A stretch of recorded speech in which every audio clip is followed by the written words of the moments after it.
Halo teman-teman, pernah nggak sih kalian mendengar kata-kata seperti resiko, analisa, atau bahkan sekedar?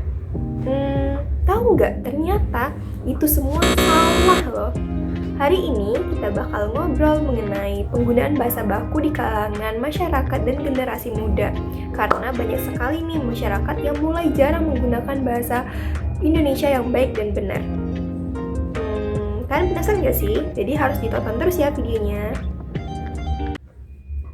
Assalamualaikum warahmatullahi wabarakatuh.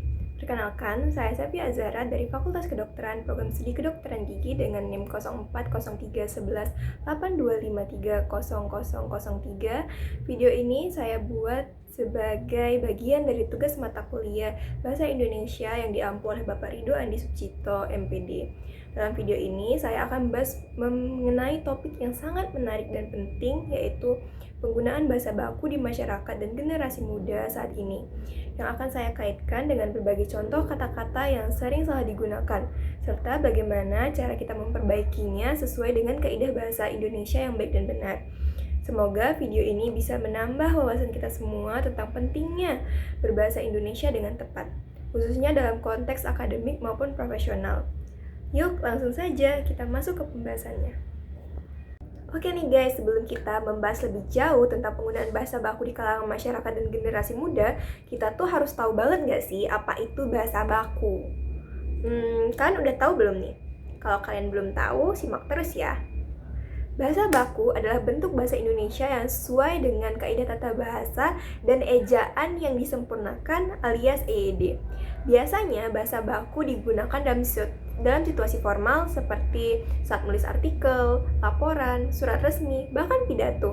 Tapi sekarang banyak banget orang yang lebih nyaman pakai bahasa gaul, campuran Inggris Indonesia, atau bahkan bahasa daerah di situasi yang seharusnya formal. Kalau kita lihat di media sosial, penggunaan bahasa baku mulai tergeser oleh bahasa non-baku. Misalnya di X, Instagram, atau TikTok, banyak orang yang lebih suka pakai bahasa sehari-hari yang lebih santai. Sebenarnya itu bukan masalah sih, karena itu dalam konteks masih santai. Tapi yang jadi masalah adalah ketika kesalahan itu kebawa dalam konteks formal. Misalnya, pada saat penulisan di makalah nih, pasti ada tulisan resiko di makalah, padahal seharusnya risiko. Menulis sekedar informasi, padahal seharusnya sekadar informasi. Menggunakan kata analisa, padahal yang baku adalah analisis. Hal-hal kayak gini masih sering banget terjadi bahkan di media massa dan tugas akademik. Nah, sekarang kita masuk ke bagian yang sering bikin bingung nih. Berikut beberapa kata tidak baku yang sering banget salah digunakan oleh masyarakat, terutama anak muda. Pertama ada aktuil, padahal kata bakunya adalah aktual. Handal, padahal kata bakunya adalah andal, dia tidak pakai H.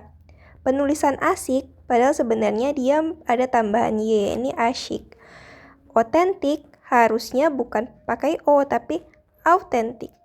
Dari balsem, harusnya tulisannya adalah balsam, dia tidak pakai E, tapi pakai A. Bandrol, harusnya dia ada tambahan E, banderol.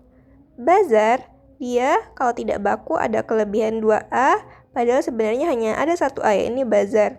Bengkoang, ini sering banget nih buat teman-teman, harusnya tidak pakai O ya, tapi pakai U. Bengkuang. Coba deh dari semua kata tadi, mana yang paling sering kamu pakai secara salah? Nah, penting buat kita tahu mana yang benar, apalagi kalau kita sering nulis laporan, karya ilmiah, atau konten yang sifatnya edukatif.